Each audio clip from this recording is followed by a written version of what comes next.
Hello everybody. Today we are going to talk about the clavicle bone.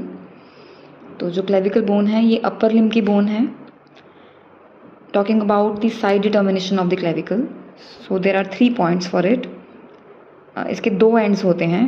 एक है this is the medial end and एक है lateral end. जो lateral end होगा that will be flattened. It is flattened end of the clavicle and it will be on the lateral side. And जो हमारा middle end होगा that will be the quadrangular end. It is quadrangular in shape. Second point for side determination is about the shaft. जो इसकी shaft है वो curved होगी and it is curved in such a way that it is divisible into 2 halves, medial 2/3 and lateral 1/3. Medial 2/3 is convex forwards and lateral 1/3 is convex backwards.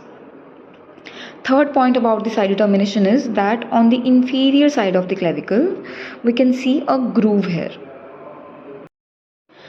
So these all 3 points they make this clavicle of the right side. Also there are some peculiarities of the clavicle which are that it is the only long bone which lies horizontally.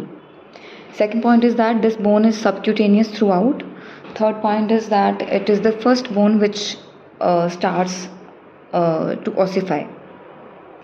Then it is the only long bone which ossifies in the membrane. It is the only long bone which has 2 primary centers. Now talking about the features of the parts of the clavicle, let's talk about the shaft of the clavicle. About the shaft, as I have already told that जो shaft है वो 2 halves में divided है in such a way medial 2/3 of the shaft and lateral 1/3 of the shaft. Talking about the lateral 1/3 of the shaft first.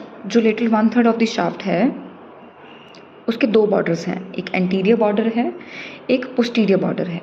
जो anterior border है that is convex forwards और जो posterior border है that is concave backwards.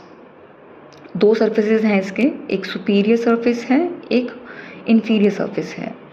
जो हमारा superior surface है वो subcutaneous है, लेकिन जो हमारा इन्फीरियर सर्फेस है दैट प्रेजेंट्स अ ट्यूबरकल. इस ट्यूबरकल का नाम है कॉनॉइड ट्यूबरकल और उसके आगे ही एक रिज निकल रही होती है जिसका नाम है trapezoid ridge. Talking about the medial 2/3 of the shaft. जो मीडियल 2/3 ऑफ द शाफ्ट है वो राउंडेड है और उसके 4 सर्फेसेस हैं. एक सुपीरियर सर्फेस है, एक एंटीरियर सर्फेस है, एक पोस्टीरियर सर्फेस है और एक इन्फीरियर सर्फेस है. जो सुपीरियर सर्फेस है that is rough in the medial end of the clavicle.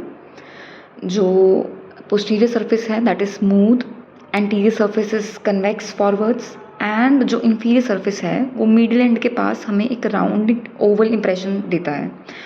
उसी सर्फेस के लेटरल हाफ पे हमें एक ग्रूव देखने को मिलता है. It is the longitudinal subclavian groove. इस ग्रूव के लेटरल एंड पे we can see a nutrient foramen also.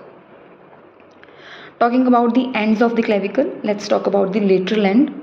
क्योंकि लेटरल एंड जो है वो एक्रोमियन प्रोसेस स्कैपुला के साथ आर्टिकुलेट करता है, इसलिए इस एंड को हम एक्रोमियन एंड भी बोलते हैं.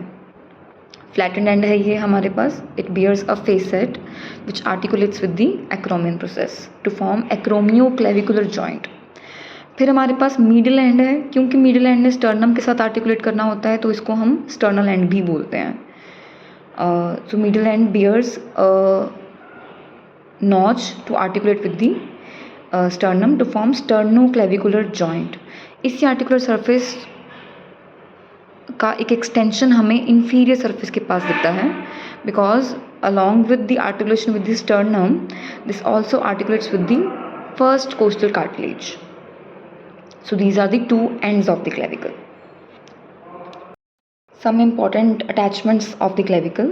Talking about the lateral part, anterior border of the lateral 1/3 of the shaft it gives origin to the deltoid. उसी का ही posterior border trapezius को insertion देता है.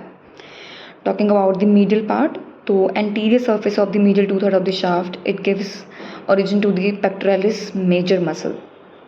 Posterior surface gives origin to the sternohyoid muscle. Inferior surface पे जो हमें subclavian groove दिखता है it gives insertion to the subclavius muscle.